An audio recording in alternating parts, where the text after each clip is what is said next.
परमाराध्य परम दयाल श्री श्री ठाकुर श्रीपाद पंकज तले मोर कोटि कोटि प्रणाम। परमाराध्या जगज्जननी श्री श्री बड़मा परम पूज्यपाद श्री श्री बड़दा परम पूज्यपाद श्री श्री आचार्य देव सभी आचूड़ चरण तले कोटि कोटि प्रणाम।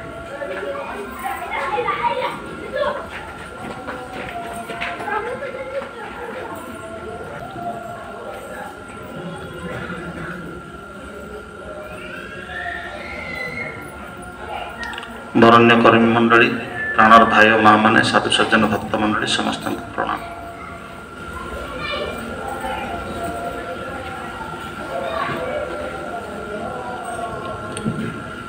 अनेक कथा आम मैंने शुणिले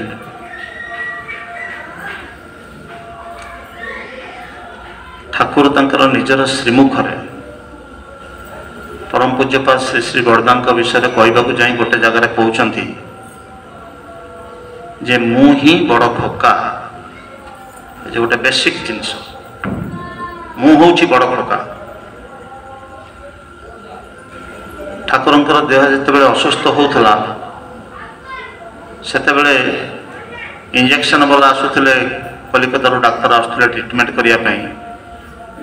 इंजेक्शन दवा को पड़े बड़दा कहते आगे से छुंचीटा मो देह फुटा मु देखे केते कष्ट होपर जा ठाकुर को दि जाए। आज सारा जगत जदि पुरुषोत्तम नारायण को किछिटा भी जानी था ताहा केवल तांकर साधना तांकर तपस्या तपश्चर्य जीवन एवं ठाकुर को लेकिन जो भाव से उन्मत्त होकर रोते तन्मय होकर रोते जो भावटा विच्छुरित होगी प्रत्येक को इष्टमय करके गढ़ी तोड़बार समर्थ होले भक्त आसी ठाकुर पाखक किसी अलौकिक देखापी मिराकल नहीं कि आम मानकर बेसी आटाचमेंट सब थाए कौटी किसी गोटे हाथ बुले देले झाड़ी देले फुंकी देले गोटे किसी मनीष यही दिगरे बहुत बेसी जाए अनेक मिराकल तांकर भी घटे किंतु सेटा तांको पाखरे मिराकल बोली किछि न थाए कारण तांकर अजणा किछि न थाए। जे सब किछि जानते तांको पाखरे मिराकल कोन जे किछि जाने ना ता पाखरे गोटे आकस्मिक किछि गोटे हेले सेटा हला ता पाखरे मिराकल। परम पूज्यपाद श्री श्री बड़दा पाखक गले मनटा एते शांत हो जाए मनटा माने एभली भाव एकदम खुशी रे टकमक हुए जो माने समीप को न जाइछंती से माने दूर दूर बुझी पारे बाहरटा बहुत भयंकर लगे पाखक जावाक समस्त भय हुए किंतु भीतरटा एते नरम एते कोमल आउ एते भल पाइबाटा भरपूर होते रही जहाँ बाहर बाहर बुझी हेनी। राजू भाई कहते ठाकुर भक्त मान अनेक सेवा से करती निस्तब्ध राति भक्त मैंने जिते नुआ नुआ करके सत्संग आश्रम गढ़ी उठुए विभिन्न आड़ू विभिन्न भक्त मैंने आसती से रहीबार सुविधा न था लुगापटा अनेक मैला हो जाए श्री श्री बड़दा जाकि नुचेकी से लुगापटा सब काचिकी सुखई दिखती परिष्कार परिच्छन्न कर दिखती अनेक कम करती एमती नुची छपिकी अनेक थर धरा पड़े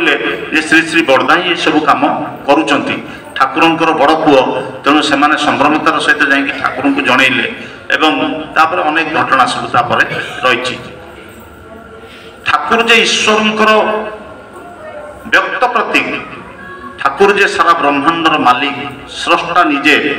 सर्वघटरे विद्यमान यही कथाटा केवल श्री श्री बड़दा ही जानिकी एवं सही कथाटा अन्य माने जानिबा पाई जो रास्ता देखाई देले भक्तिर मार्ग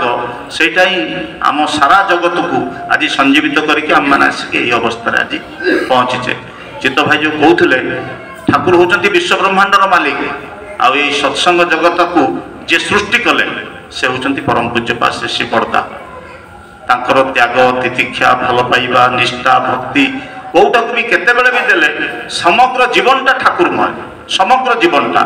आज ओडिशा को से बारंबार भल पाई आसिले ये ओडिशा को 78 मसीह आसिले गोटे सर्वभारतीय उत्सव भुवनेश्वर में पालन है परवर्ती अवस्था बारंबार बारंबार बारंबार बारंबार ओडिशा को आसिले एवं ये ओडिशा को आसवा फल ही आज ओडिशार विभिन्न जगह बहु केन्द्र मंदिर गढ़ी उठी बहु गुरु भाई मैंने गढ़ी उठी बहु हजार हजार सत्संगी मैंने सृष्टि होती अनेक जगह उत्सव अनुष्ठान सब होची अनेक जगह कर्मी तैयारी होती केवल परम पूज्यपाद श्री श्री बरदांकर पुरी आगमन करवा पुरी की से बारंबार आसुले कारण पुरी समुद्र तांको बहुत आकर्षित करथिला समुद्र को से बहुत भल पाती घंटा घंटा धरिकी पुरी ठाकुरबाड़ी से समुद्र को अनेक से बसी थे आमे केबे एटा पारिबानी आमे केबे भी एटा पारिबानी घंटा घंटा धरिकी दिन दिन धरिकी मास मास से रोते से बालकोनी में बसिकी गोटे बाइनाकुलर दिखाई से बाइनाकुलर को समुद्र को केवल अनेक से थे कौन से देखते थरे एमती प्रसंग क्रमे विनायक दा थरे पचारे आपन को समुद्र एत भल लगे कहले बहुत भल लगे ना आपन को समुद्र को बारंबार घंटा घंटा धरिकी देखुंट कहीं आप समुद्र को एत समय देखुंट कौन पाई देखुंट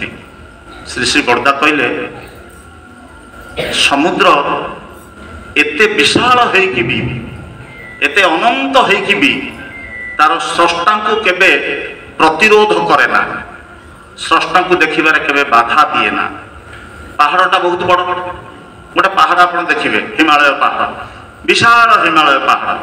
किंतु हिमालय पहाड़ पाखरे छिड़ा हेले आपण संपूर्ण आकाशटा को देखि परिबे नहीं हिमालय पाखरे छिड़ा हेले आपण संपूर्ण आकाशटा को देखि परिबे नहीं से व्योमरुचार सृष्टि किंतु सेटा से देखि परिबे नहीं से बाधा दब किछिटा देखिबे आउ किछिटा आडुहाल रहि जिवो किंतु समुद्र ता करे ना एते विशाल है कि मध्य तार स्रष्टा को से केबे बाधा दिए ना अनंत आकाश पथरे चाहिए से रही था ये जो भाव तांकर ए अंतरस्थ जो भाव एटा बहुत आउ जते बेले जहाँ से कहि दउतले ताहा ही हे जाउतला अनेक जगह अनेक लोक आसीचंती ए हमर जाजपुर जेतेबेले श्रीमंदिर छात पड़िबा कथा हला दीर्घ दिन धरि कि छात पड़ी पार नथिला सेतेबेले परम पूज्य पासे श्री बरदा पुरी ठाकुर बाड़ी आसी रहउतले तो एमती आम सब जावासा करूँ आपण मैंने भी अनेक जाइंट बड़दा पाखे से बड़दार कथा कहवा बंद हो गलानी आ कथबार्ता करूँ आप देखले 3 वर्ष 4 वर्ष काल एकदम पार्टी बंद करके स्तब्ध बिल्कुल बंद कौन कथबार्ता ना किंतु मुहर भंगी भाव कौन परिवर्तन भी ना माने जेमिति कथबार्ता करने बेले जो रकम परिस्थिति थे कथबार्ता न करने बेले भी सही शांत सौम्य परिस्थिति सही स्थितप्रज्ञ परिस्थिति कौन से प्रकार चेंजिंग ना 2 वर्ष 3 वर्ष काल कथा बंद कर देइछंती केते साधना बा केते कौ स्तर साधक हेले कौ स्तर भक्त हेले से एटा को कर देई पारती जेते बेले जहाँ चाहती ता कर देई पारती किंतु केते बेले हेले निजको श्रेय नबा पई से इच्छा करंती कौन समय जदि कई बरदा द्वारा एटा बोलिकी कहगला ताले से भारी कष्ट अनुभव करुले परम पूज्यपाद श्री श्री ये जो जाजपुर मंदिर कथा कहते मुझे नवेदन कली श्री श्री बरदा तो से कथा कहना आज्ञा जाजपुर मंदिरटा छात पड़ पारनी आपड़ टे दया कले छातटा पड़ जाता मु मोर मो भाया कहली से शुणिले समुद्र आड़ को अनेक बसी पुरी ठाकुर बाड़े से एमती मुंड हलईदे तापर मु आसिकी परम पूज्यपाद श्री श्री दादा पाखे नवेदन कली मु बुझिली जे मुंड हलैबार माने होउची जे दादा तले बसचंती तले जाईकी ताको पाखे कह मु मोर जहाँ मन को आसला मु जहाँ बुझिली तापर मु आसिकी पूज्यपाद दादा पाखे कहली दादा कहले केबे छात पड़िबो मु कहले हमर मासिक सत्संग हुए 6 तारिख जून 6 तारिख रे सेबे छात पड़िबो ना समस्त को नहीं कि छातटा पकईदे एठी आसिकी देखला बेलको कोनोसी व्यवस्था ना माने आपण कल्पना करि परिबेनी मुंड खराब हो गला पागल हो जिवो मनुष्य बरदा कहते बरदा पाखे नवेदन होती जून 6 तारिख में छात पड़ अथच छात पड़ार कौन माने कौन प्रकार किसी व्यवस्था ना किंतु छात से दिन पड़ा मिराकुलस भाव पड़ा 65 जन लेबर आसी छात पकड़ा से पूरी तरकारी खाई पी देकी पलैले कारण से कहले जे छात आज पड़ पार ना गुरु भाई माँ माने माने दिन गोटाकू से आरंभ कले से दिन चलीगला से राति चलीगला तापर दिन 12टा गोटे पर्यंत छात पकड़े हाथ फाटिकी सब रक्त बहु थाए कि छातटा पड़गला परम पूज्यपाद श्री श्री बरदा पाखे से छात पड़ जा कथाटा कथबार्ता तो से बंद कर देते नवेदन करे भारी खुशी है टिके जदि हसीदेवे दुनिया समस्ते जमी हसी उठुंट प्रत्येकटी प्राण सहित तांकर अविच्छेद्य संपर्क प्रत्येकटी प्राण सहित कुकुर कथा राजू भाई कहते अनेक घटना बहु भाव में बहु लोक आसी पाखक श्री श्री बरदा नथिले ठाकुर को जानाटा एत सहज हो न था ଠାକୁର ତ ସ୍ୱୟଂ ମାଲିକ, ଲକ୍ଷ ଲକ୍ଷ ବାଣୀ ଠାକୁର ଦେଇଛନ୍ତି। ମଣିଷ କାହାକୁ ନେଇକି ଚାଲିବ? କେଉଁ ବାଣୀଟାକୁ ଅନୁସରଣ କରିକି ଚାଲିବ? କେଉଁଟାକୁ ଠିକ ଭାବରେ ବୁଝିବ? ନିଜର ପ୍ରବୃତ୍ତି ମାଫିକ ଅନେକ ସମୟରେ ମଣିଷ ଅର୍ଥ କରେ। ଶ୍ରୀ ଶ୍ରୀ ବଡ଼ଦା ଠାକୁରଙ୍କର ଲକ୍ଷ ଲକ୍ଷ ବାଣୀ ଭିତରୁ 3ଟା ବାଣୀକି ବାଛିଦେଲେ। ଉଷାଇ ନିଶାଇ ମନ୍ତ୍ର ସାଧନ ଚଲା ଫେରାଇ ଜପ, ଯଥା ସମୟ ଇଷ୍ଟ ନିର୍ଦ୍ଦେଶ ମୂର୍ତ୍ତ କରାଇ ତପ। এটা ହେଲା ସାଧନା ସ୍ତରର ବାଣୀ। ଉଷା ନିଶାରେ ମନ୍ତ୍ର ସାଧନ, ଚଲା ଫେରାରେ ଜପ, ଯଥା ସମୟରେ ଇଷ୍ଟ ନିର୍ଦ୍ଦେଶ, ଯାହା ଇଷ୍ଟ କହିଛନ୍ତି ଯେଉଁ ସମୟରେ ଯାହା କରିବା ପାଇଁ, ମୂର୍ତ୍ତ କରାଏ ତପ, ତପସ୍ୟାକୁ ମୂର୍ତ୍ତିମନ୍ତ କରି ତୋଳେ। এটা ହେଲା ସାଧନା ଜଗତର। মানুষ আপন টাকা পর, যত পারিস মানুষ ধর। এটা সামাজিক স্তরর কথা। প্রত্যেকটি মଣିষକୁ ଭଲ ପାଇବେ, ଟଙ୍କାକୁ ଭଲ ପାଇବେନି, ମଣିଷଟାକୁ ଆପଣାର କରିବେ। ମଣିଷଟା ଯଦି ନିଜର ହୁଏ ତାର ତାର ସବୁକିଛି ତୋର, ମଣିଷଟା ଯଦି ନିଜର ନ ହୁଏ ତାର ସବୁକିଛି ତୋର ନୁହେଁ। ତେଣୁ ଠାକୁର ଯେଉଁ ମଣିଷକୁ ଭଲ ପାଇବାର କଥା କହିଛନ୍ତି, ଠାକୁରଙ୍କର ଲକ୍ଷ ଲକ୍ଷ ବାଣୀ ଭିତରୁ ଆଉ ଗୋଟେ ବାଣୀ ଶ୍ରୀ ଶ୍ରୀ ବଡ଼ଦା ବାଛିଲେ ଯେ মানুষ আপন টাকা পর, যত পারিস মানুষ ধর। ଆଉ ଖାଦ୍ୟପେୟ ଦିଗରେ ଗୋଟେ ବାଣୀ ବାଛିଥିଲେ, ମାଛ ମାଂସ ଖାସ୍ ନା, ପିଆଜ ରସୁଣ ମାଦକ ଛାଡ଼। ତ ମଣିଷ ସାଧନା ତପସ୍ୟା କରିବାକୁ ହେଲେ ଖାଦ୍ୟ ତାର ଅନେକ ହିଣ୍ଡ୍ରାନ୍ସ ସୃଷ୍ଟି କରେ। ତେଣୁ ଖାଦ୍ୟପେୟ ବାବଦରେ ଦେଲେ ମାଛ ମାଂସ ଖାସ୍ ନା, ପିଆଜ ରସୁଣ ମାଦକ ଛାଡ଼। ଅନେକ ଘଟଣା ଲୋକ ମାନେ ଆଧ୍ୟାତ୍ମିକ ଜଗତର ଗୋଟେ ବିଶାଳ ଅନ୍ତହୀନ ଜଙ୍ଗଲ ଭିତରେ ପଶିଗଲେ କୋଉଠି କିଛି ମାନେ କୂଳ କିନାରା ପାଇଗଲେ, ସେ ଗୋଟେ କୂଳ ଧରେଇ ଦେଲେ। ଏଇ 3ଟା କଥା। ସାଧନା ତପସ୍ୟା କରିକି ଚାଲିବୁ,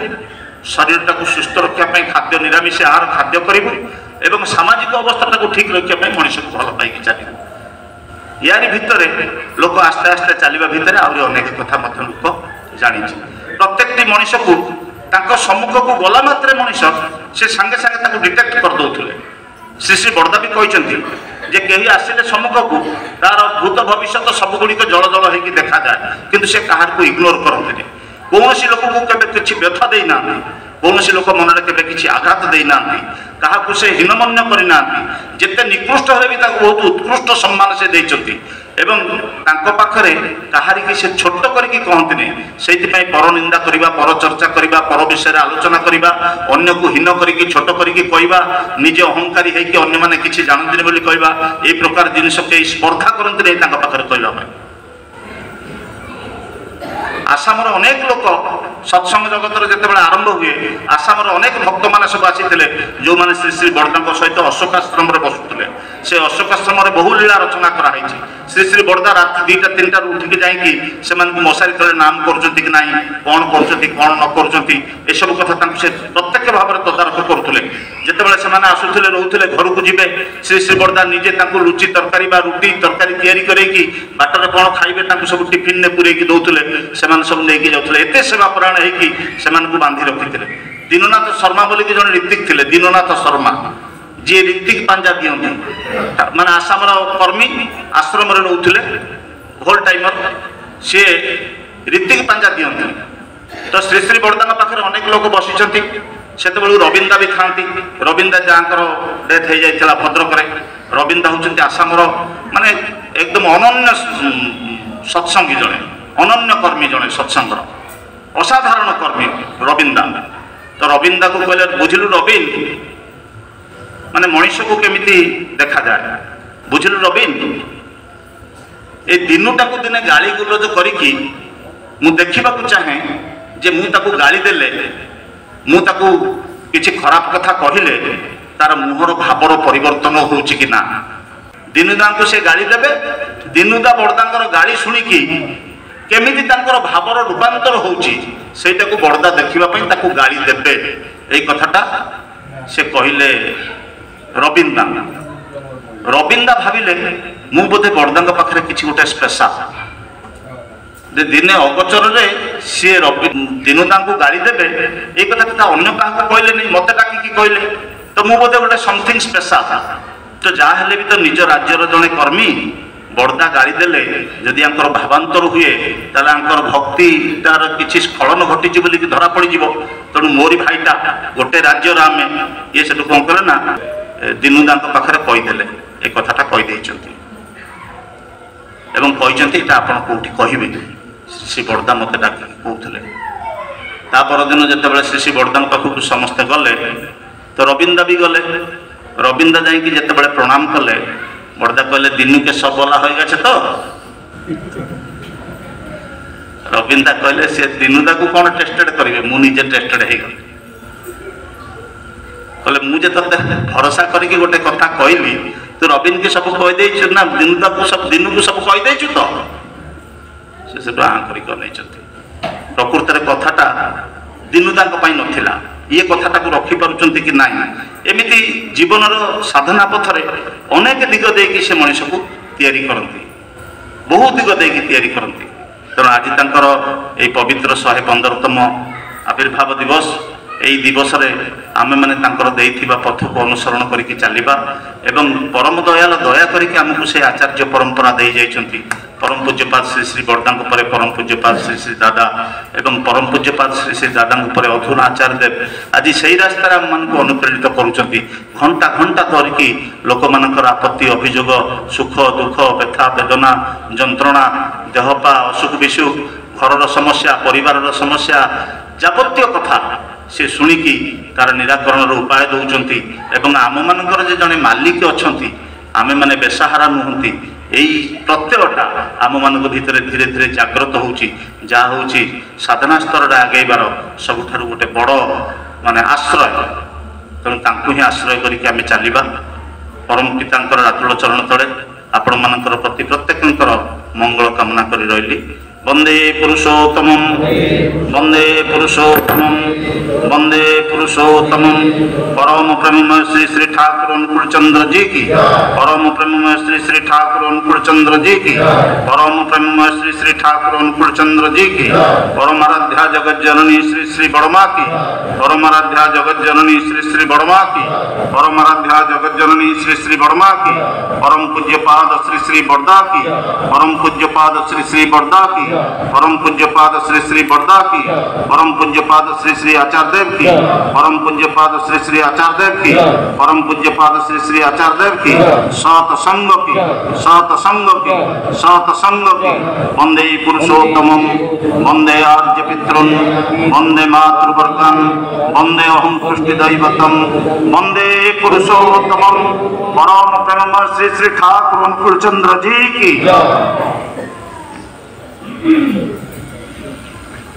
शेषर कह